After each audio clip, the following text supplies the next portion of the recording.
Good morning, students. Now we have discussed about the construction of single phase transformer.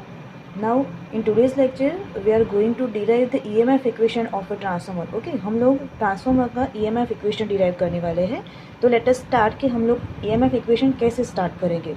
So first of all अपना जो transformer है उसका working principle क्या था, तो म्यूचुअल इंडक्टेंस पे काम करता है और फेराडेज लॉ ऑफ इंडक्शन जो है वो उसको फॉलो करता है. ओके, उस लॉ को हम लोगों को पता है कि उसका इक्वेशन क्या होगा, E is equal to n d phi by d T.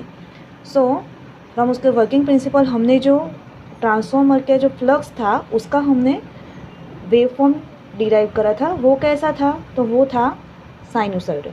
Okay, तो पहले हम फ्लक्स के वेव फॉर्म से शुरू करते हैं, उसको ड्रॉ करते हैं.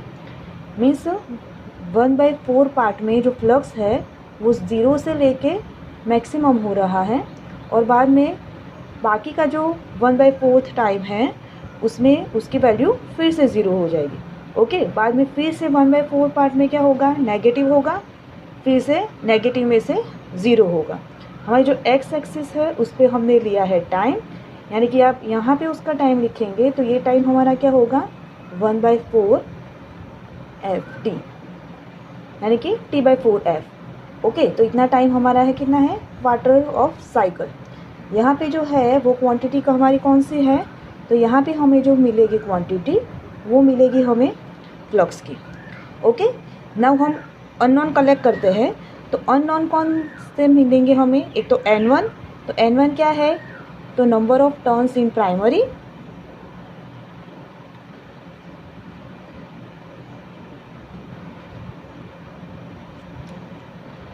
N2 क्या है, तो number of turns in secondary. Flux जो फाई एम है वो क्या है, तो मैक्सिमम फ्लक्स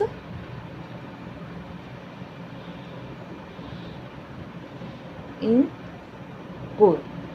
ओके, यहाँ पे जो हमारा फ्लक्स है उसके लिए हमारे पास इक्वेशन क्या है, तो flux density multiply by the area and जो एफ है वो क्या आएगी हमारी फ्रीक्वेंसी.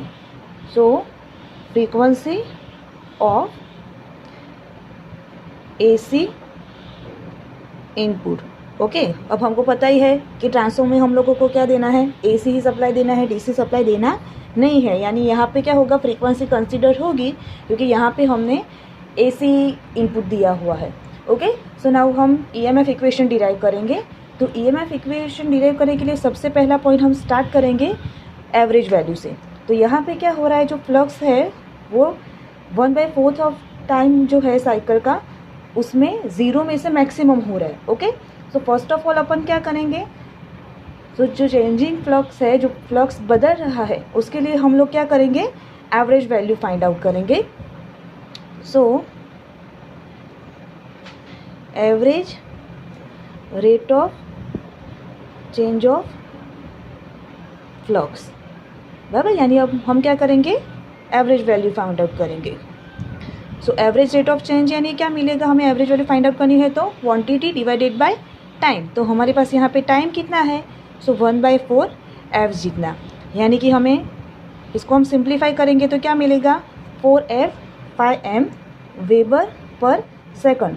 और उसका दूसरा यूनिट हम लिख सकते हैं वोल्ट. ओके, यानी ईएमएफ का दूसरा है वोल्ट. नाउ हम लोग क्या करेंगे, अब जो ये हमारा जो फ्लक्स हमें मिला 4F/m जितना, बराबर, ये जो है वो हमें कितना मिला, तो पर टन वैल्यू हमें ये मिल रही है.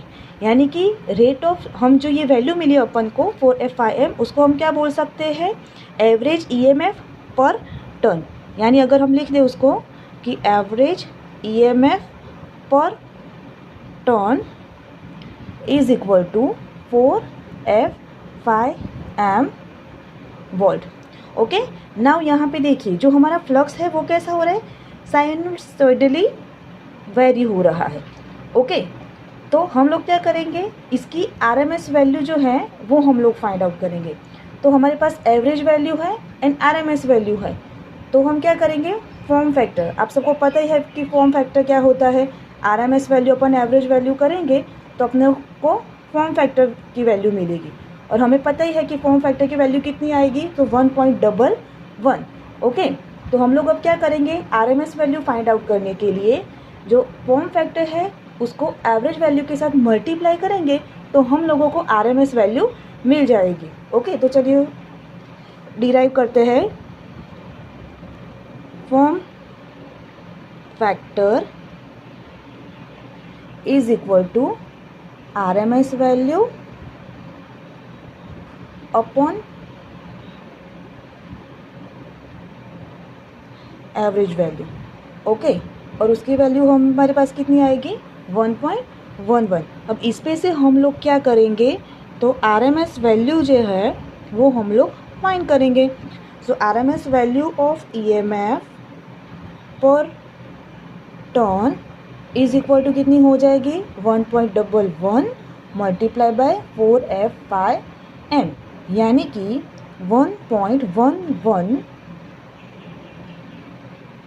4.444 F/m। Okay, volt. अब देखिए हमारे पास RMS वैल्यू मिल गई हमें। ओके, नाउ RMS वैल्यू है इंड्यूस्ड EMF के in the whole primary winding. तो हमने जो ये फाइंड करी वैल्यू RMS वैल्यू वो किसकी थी, तो पर टर्न वैल्यू थी, बट हमारी प्राइमरी में टोटल नंबर ऑफ वाइंडिंग कितने हैं, N1। तो हम लोग अब क्या करेंगे, so RMS value of the induced EMF in the whole of primary winding, let us find out. So RMS वैल्यू of the induced EMF in the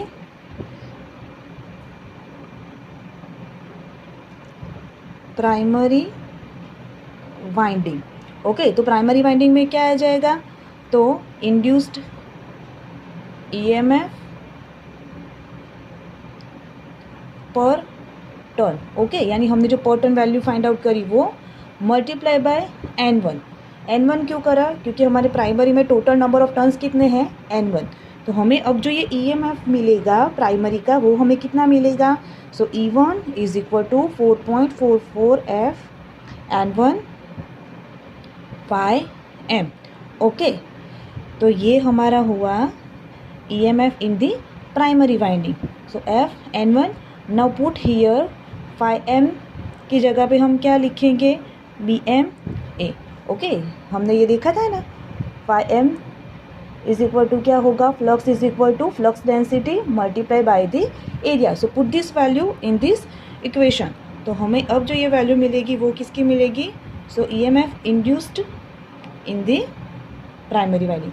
same way अगर हमें इंड्यूस्ड EMF सेकेंडरी वाइंडिंग के लिए find out करना है तो हम क्या करेंगे, तो हमारा जो इंड्यूस्ड EMF पर टर्न है उसको number of turns of secondary winding के साथ मल्टीप्लाई कर देंगे। तो अब हमारा E2 क्या हो जाएगा, E2 is equal to 4.44। Just हमें क्या करना है, N1 की जगह पे हमें N2 पुट करना है, यानी कि F/n2 5m। और अगर नाउ और अब हम क्या करेंगे, जो 5m है उसकी जगह पे क्या लिख देंगे, BMA। ओके, सो हमें E2 की वैल्यू कितनी मिलेगी, 4.44 F/n2 BMA। Now give this equation number 2। Okay, इसको हम देंगे 1। ओके, अब हम लोग क्या करेंगे, जो इक्वेशन 1 है उसमें अगर हम E1/N1 रेशियो लेंगे तो E1/N1 बराबर हम लोगों को क्या मिलेगा, सो 4.44 F/BMA। Okay, and same way अगर हम E2/N2 का रेशियो लेंगे तो भी हमें क्या मिलेगा, 4.44 F/BMA। यानी कि जो इंड्यूस्ड EMF हो रहा है प्राइमरी में और सेकेंडरी में दोनों में क्या है, सेम है, यानी कि EMF दोनों में सेम इंड्यूस्ड हो रहा है। ओके, तो ये जो है वो हमारा है EMF इक्वेशन फॉर ट्रांसफॉर्मर।